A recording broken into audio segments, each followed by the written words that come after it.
Tuhan bersamamu dan bersama rohmu. Inilah Injil suci menurut Matius. Dimuliakanlah Tuhan. Pada suatu hari, Yesus naik ke atas bukit sebab melihat orang banyak. Setelah ia duduk, datanglah murid-muridnya kepadanya. Lalu Yesus mulai berbicara dan menyampaikan ajaran ini kepada mereka. Berbahagialah orang yang miskin di hadapan Allah, karena merekalah yang empunya kerajaan surga. Berbahagialah orang yang berduka cita, karena mereka akan dihibur. Berbahagialah orang yang lemah lembut, karena mereka akan memiliki bumi. Berbahagialah orang yang lapar dan haus akan kebenaran, karena mereka akan dipuaskan. Berbahagialah orang yang murah hati, karena mereka akan beroleh kemurahan. Berbahagialah orang yang suci hatinya, karena mereka akan melihat Allah. Berbahagialah orang yang membawa damai, karena mereka akan disebut anak-anak Allah. Berbahagialah orang yang dianiaya demi kebenaran, karena merekalah yang empunya kerajaan surga. Berbahagialah kalian, jika demi aku kalian dicela dan dianiaya, dan kepadamu difitnahkan segala yang jahat. Bersukacita dan bergembiralah, sebab besarlah ganjaranmu di surga. Sebab para nabi sebelum kalian pun telah dianiaya.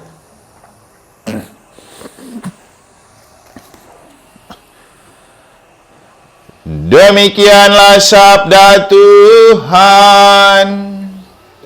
Terpujilah Kristus.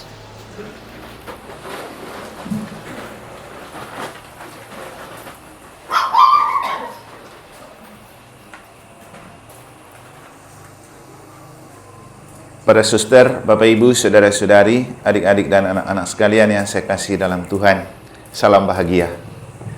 Nah, apakah salam bahagia yang dilakukan di Jemberana juga terinspirasi oleh khotbah di bukitnya Yesus? Siapa tahu, karena kalau kita merujuk ke kekuatan sabda bahagia ini juga telah menginspirasi dan menjiwai Mahatma Gandhi, seorang sufi atau orang bijak dari India. Waktu dia di Afrika sebagai pengacara, dia sering ke gereja, dan di gereja dia ingin sekali mendengar sabda-sabda Allah, padahal waktu itu kan dia dari India sebagai orang Hindu. Hindu atau Buddha? Hindu ya. Jadi setiap kali dia ke gereja, tapi dia kemudian tidak memutuskan jadi Katolik atau Kristen, karena dia trauma dengan sikap orang di gereja, yang ketika dia ke gereja dan melihat dia orang asing, mereka seperti tidak memberikan respon yang baik, seperti memberikan penolakan, bahkan ancaman. Itulah yang kemudian membuat dia berpikir, lebih baik saya mengikuti ajaran Yesus, tidak perlu menjadi Kristen atau Katolik. Bapak Ibu saudara-saudari, label Katolik atau pengikut Kristus memang tidak ada artinya kalau kita tidak hidup dan menghidupkan ajaran Kristus. Itu intinya. Seperti yang saya bilang, kita tidak bisa jadi Katolik KTP, karena yang menyelamatkan dalam Katolik itu iman akan Yesus. Dan baik sekali dan bagus sekali kita punya Yesus ini, ada banyak yang dia ajarkan. Dan di antara banyak ajaran itu, tidak hanya tentang hidup akhirat, tapi juga tentang hidup di dunia. Kalau kita bicara bahagia ini, kita butuh bahagia di dunia, tapi juga kita butuh bahagia di akhirat. Makanya kalau ada orang mati kan selalu kita berdoa, mohon keselamatan dan kebahagiaan kekal bagi si ini dan si itu. Jadi kebahagiaan itu tidak ada batasnya, dibutuhkan setiap pribadi, baik waktu hidup di dunia maupun setelah mati dari dunia. Dan dalam Injil, Yesus itu bicara tentang kebahagiaan yang komprehensif begitu, menyeluruh. Di dunia, apa saja yang membuat kita bahagia. Tapi juga, apapun yang kita lakukan di dunia juga menjamin kebahagiaan kekal. Di bagian akhir kita menemukan bagaimana Yesus berbicara. Berbahagialah kalian jika demi aku kalian dicela dan dianiaya, dan kepadamu difitnahkan segala yang jahat. Bersukacita dan bergembiralah, sebab besarlah ganjaranmu di surga, sebab para nabi sebelum kalian pun telah dianiaya. Kalau saya di antara beberapa sabda bahagia ini yang paling berkesan, dan saya merasa saya suka dengan yang ini. Karena kebahagiaan itu diperoleh saat ketika orang mencaci maki, mencela, memfitnah, menghina, dan membenci kita, justru kita berharga di mata Allah. Itu paling penting. Dan memang tidak bisa kita mencari kebahagiaan dan penghargaan di hadapan manusia dan dunia. Dunia itu terlalu pelit untuk membuat kita bahagia. Anda menikah, apakah betul pasangan Anda mau membahagiakan Anda? Belum tentu. Anda bekerja, apakah tempat pekerjaan Anda dan bos Anda betul membahagiakan Anda? Belum tentu. Paling menjamin pendapatan, tapi tidak setiap pendapatan memberikan kebahagiaan. Tapi kebahagiaan tanpa Anda punya pendapatan pun Anda masih bisa merasa bahagia. Karena itu karunia dari Allah. Kita tidak bisa bekerja lalu untuk mendapat kebahagiaan. Tidak. Karena banyak juga orang yang bekerja pendapatan banyak, susah juga bahagia kan? Tapi ada yang kerjanya slow-slow saja, tapi hidupnya tampak bahagia. Terus, di mana sumber kebahagiaan? Makanya Bapak Ibu seringkali saya bilang, kita boleh mengejar pekerjaan, kita boleh mengejar pendapatan, kita boleh mengejar kekayaan. Tapi coba bertanya, apakah itu membuat kita bahagia? Nah, apalagi ketika kita memasuki masa-masa yang tak pernah kita duga harus terjadi dengan kita, membuat kita kalang kabut, membuat kita tampak sakrat maut. Saat itu, apakah uang berharga? Apakah kekayaan berguna? Tidak. Anda akan berdoa mati-matian. Mungkin waktu sebelumnya Anda jarang berdoa, tapi dalam kondisi kritis, pasti semua orang mau berdoa. Nah, pertanyaannya, penentu kehidupan itu sebenarnya siapa? Apakah dunia? Apakah pendapatan dan kekayaan dunia? Apalagi kalau bicara sampai ke kematian. Setelah kita mati, apa kita minta kepada gaji kita supaya bawa kita ke surga? Apa minta kepada kekayaan kita bawa kita ke surga? Seringkali terjadi ketika kita mati dalam kekayaan, orang tidak peduli lagi dengan nyawa kita atau jiwa kita. Karena orang akan mengincar kekayaan yang kita tinggalkan untuk diperebutkan. Itu pasti. Sementara kita kalau mati butuh kebahagiaan kekal. Dan kebahagiaan kekal itu anugerah Allah. Dan kata Yesus, justru kita bisa memperoleh kebahagiaan kekal itu kalau dalam hidup siap dicaci maki, dicela, difitnah, dianiaya. Karena iman akan Yesus, karena mewartakan Yesus. Jadi itulah kenapa saya pribadi merasa sangat terkesan dengan yang ini. Karena hidup sebagai seorang yang diutus Tuhan tidak bisa luput dari caci maki, celah, fitnahan, hinahan. Tapi untuk saya itu adalah cambuk untuk memperoleh kebahagiaan. Mungkin selama di dunia kita ditekan dengan cara itu oleh sesama, tapi kita akan memperoleh mahkota surga. Makanya ada yang bilang hadapi apapun dengan senyum, walaupun susah, tapi ya senyumin aja. Jadi Bapak Ibu Saudara-saudari, di antara banyak sabda bahagia yang ada, kita bisa pilih mana yang cocok dengan pengalaman hidup kita. Ada banyak sumber kebahagiaan, tapi dari semua kebahagiaan yang diperoleh, selalu melalui duka cita. Artinya, tidak ada kebahagiaan yang diperoleh tanpa perjuangan, tanpa pengorbanan. Jadi, segala macam jenis kebahagiaan yang disampaikan Yesus itu didahului oleh pengalaman-pengalaman yang tidak enak dalam kacamata kita dan dunia. Tapi kalau kita berani melalui itu yang memberikan kita kebahagiaan. Mungkin saya ambil contoh tadi begini. Saya sendiri kemarin itu juga, saya berdoa juga, saya tidak sadar saya berdoa untuk kasih minyak suci Pak Anton tuh. Karena suasananya sudah sangat kacau. Ini persis seperti waktu kita futsal itu, turnamen futsal, ada yang sakrat maut juga. Jadi kemudian saya berpikir, ngapain setiap kali ada event olahraga di gereja ini, ada saja yang sakrat maut. Tapi kemudian ketika berpikir lebih jauh, saya lalu melihat, Tuhan itu mau memakai kegiatan gereja untuk orang makin beriman. Jadi tidak setiap pengalaman buruk itu betul-betul tidak berahmat. Karena tergantung kita melihat dengan kacamata apa. Dari pengalaman saya pribadi, dan itu yang membuat saya sangat bahagia itu ketika doa yang sama saya sampaikan waktu kita final futsal itu, dan ada teman dari Banyuwangi yang sakaratul maut. Itu sangat memukul. Tapi satu saja waktu itu yang saya minta kepada Tuhan. Tuhan, ini kegiatan gereja. Masa Tuhan ingin mencemarkan nama baik gereja sampai di Banyuwangi lagi ini? Dan dia harus mati. Kan malu gerejamu.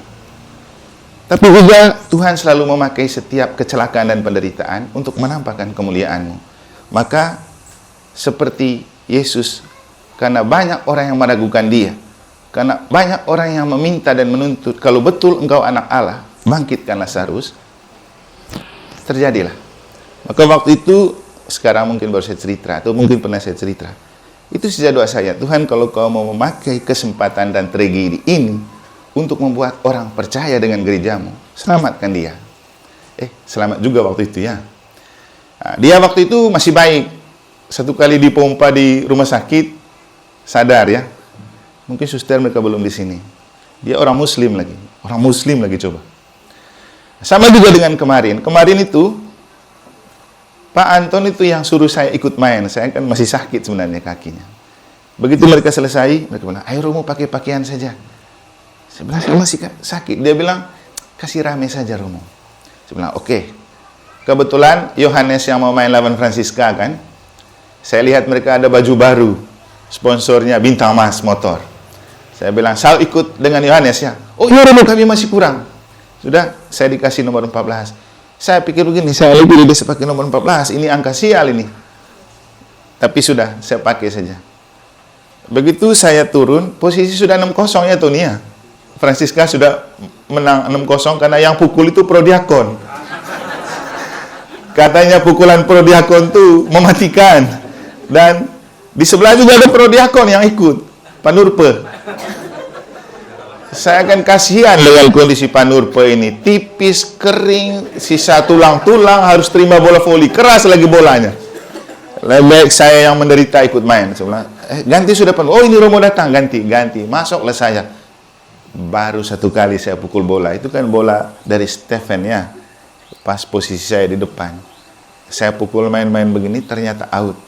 Pas setelah itulah Pak Anton jatuh dengan lidah masuk dan semua sudah kalang kabut. Tapi waktu itu saya komentar begini, saya sengaja pukul itu bola out, biar bola yang out dan manusianya tidak out. Ya komentar saja sambil pikir-pikir, semoga selamat.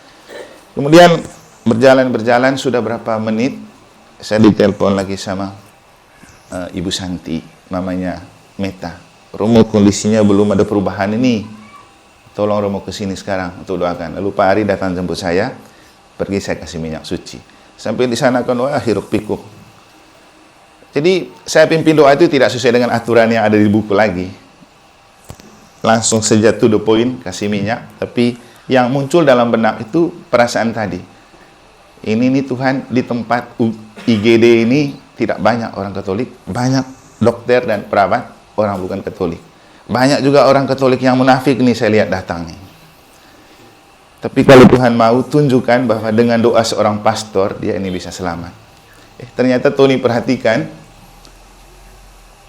begitu saya berdoa, perawat minggir semua dulu, kecuali satu yang mau strom itu. Sudah, saya doa dalam keadaan kalang kabut, oles minyak suci, tapi satu saja yang saya ingat. Tuhan, semoga kalau Engkau mau pakai kesempatan ini untuk menunjukkan kepada mereka bahwa kekuatan ilahi-Mu lebih kuat dari apapun dan siapapun. Dan semoga keluarga juga bisa memaknai ini untuk mereka makin beriman dan orang yang melihat juga begitu. Supaya umat Katolik di paroki ini dengan melihat tragedi ini merasa Tuhan itu penting, doa itu penting, Romo itu penting, gereja itu penting. Jadi beberapa saat itu saya masih belum nyaman. Sebelum mendengar informasi, dia sadar. Yang didengar akan dirujuk ke rumah sakit Sangla tadi malam. Tapi belum ada perubahan katanya. Tadi pulang misa dari susteran, saya di WA sama mamanya Meta.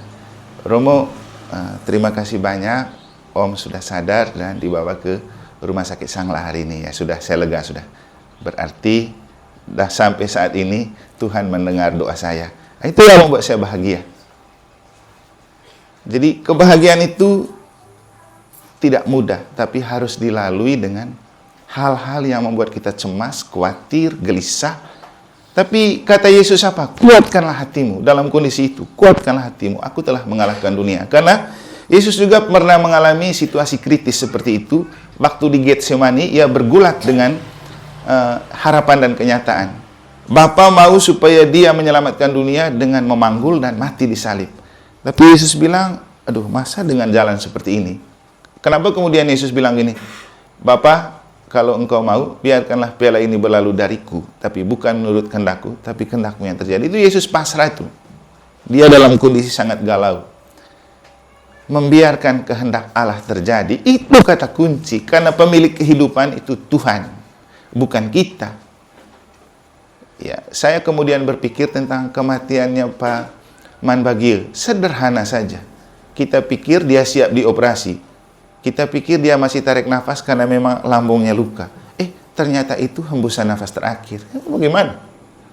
Ada yang dengan sangat setengah mati, ada yang begitu sederhana.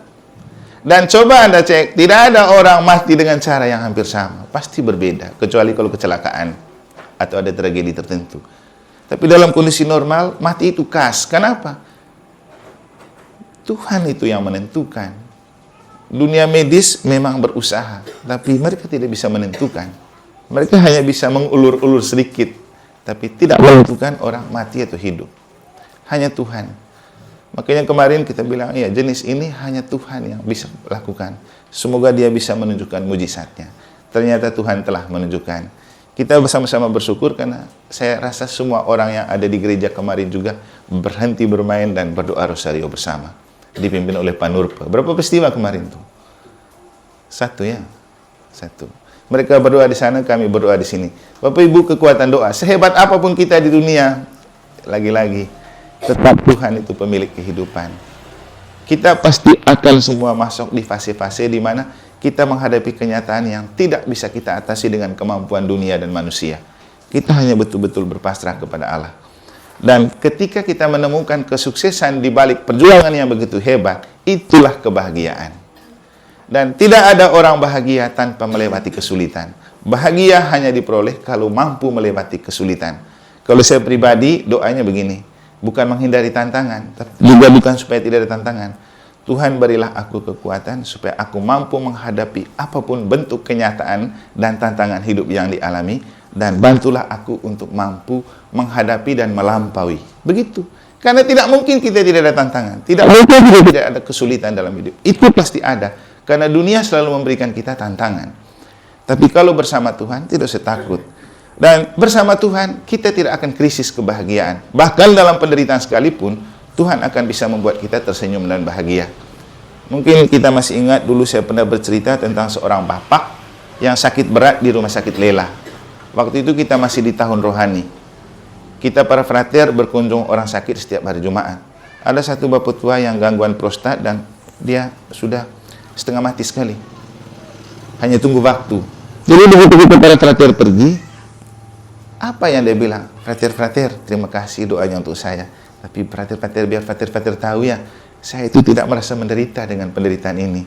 Walaupun medis mengatakan ini penyakit berat. Kenapa? Ini masih terlalu kecil daripada penderitaan Yesus yang begitu berat untuk kita. Wih, jadi siapa yang bisa berkhotbah di tengah penderitaan? Siapa yang bisa tetap merasa tersenyum dan bahagia di tengah penderitaan? Orang yang percaya kepada Tuhan, orang yang menaruh hidupnya pada Tuhan. Makanya tadi referen Mazmur itu baik sekali untuk kita. Pertolongan kita dari Tuhan yang menjadikan langit dan bumi. Bapak Ibu, kita boleh mengatakan salam bahagia. Kita boleh setiap kali ulang tahun mengatakan happy birthday. Belum tentu yang ulang tahun betul-betul happy. Itu hanya sebuah ucapan yang wajib diungkapkan. Kayak hari ini, boleh happy betul? Untung dia happy betul. Suster Anisita happy betul? Hah? Jangan paksa. Soalnya kalau orang ulang tahun, wajib diucapkan happy birthday. Dalam kenyataan kita melihat yang ulang tahun juga mukanya masih masam, cemberut. Orang yang mengungkapkannya datang juga terpaksa. Tapi yang paling ceria biasanya anak kecil. Kenapa? Mereka lugu. Kita orang tua tidak enak kalau tidak datang merayakan. Tidak enak kalau tidak mengucapkan. Nanti anak saya juga dia tidak datang ucapkan. Jadi bukan tulus dan murni lagi, tapi ada kepentingannya. Tapi kalau Tuhan tidak begitu. Dia 100% ingin kita bahagia. Saya sendiri juga akhirnya bahagia karena hari ini juga kita selain merayakan ulang tahun Glory yang berarti kemuliaan dengan sabda bahagia Tuhan, juga ada dadongnya Suster Aniseta dan dadong di atas dadong lagi Suster Elizabeth. Saya juga yang membuat saya bahagia itu karena hari ini yang namanya sama dengan saya itu mensyukuri komuninya. Saya akhirnya merasa jadi orang Bali setelah lihat nama Emmanuel Kadek. Kalau saya Martinus Emmanuel Ano, dia Emmanuel Kadek. Semoga besok-besok orang bisa salah-salah sedikit sehingga saya juga bisa menjadi Emmanuel Kadek Ano. Tapi nama Emmanuel telah membuat juga tertanam di Bali kan, karena jarang ada orang Bali pakai Emmanuel. Benar kan? Coba cek. Saya susah menemukan orang Bali pakai nama Emmanuel. Tapi cuma dia yang baru saya temukan, ada Emmanuel Kadek. Membuat Allah itu menyertai kadek-kadek juga kan? Itu maksudnya. Dan akhirnya Bapak Ibu Saudara-saudari, tidak ada alasan untuk kita tidak bahagia. Seberat dan sekejam apapun hidup, kita perlu berlari kepada Tuhan. Karena sabda bahagia yang diungkapkan oleh Tuhan hari ini untuk kita alami dalam hidup. Kalau Mahatma Gandhi yang tidak Katolik dan Kristen atau Protestan saja bisa merasa bahagia hidupnya karena sabda bahagia dari khotbah di bukit, lalu dia tetap menjadi orang Hindu, apalagi kita yang punya Yesus. Mengapa kita tidak bahagia kalau kita betul percaya kepada Yesus? Happy birthday untuk Glory, happy birthday untuk Suster Aniseta, happy birthday untuk Dadong Oma Elizabeth, dan happy apa untuk Excel ini? Happy Komuni. Iya, Bapak Ibu benar ini, happy komuni. Kenapa? Kalau kita menerima komuni, apa yang diungkapkan? Lihatlah anak domba Allah. Lihatlah dia yang menghapus dosa dunia. Berbahagialah Anda yang diundang ke perjamuan anak domba. Jadi komuni itu harus membuat Anda happy. Jangan setelah misa Anda tidak happy lagi. Untuk apa ikut misa? Semoga Tuhan memberkati kita.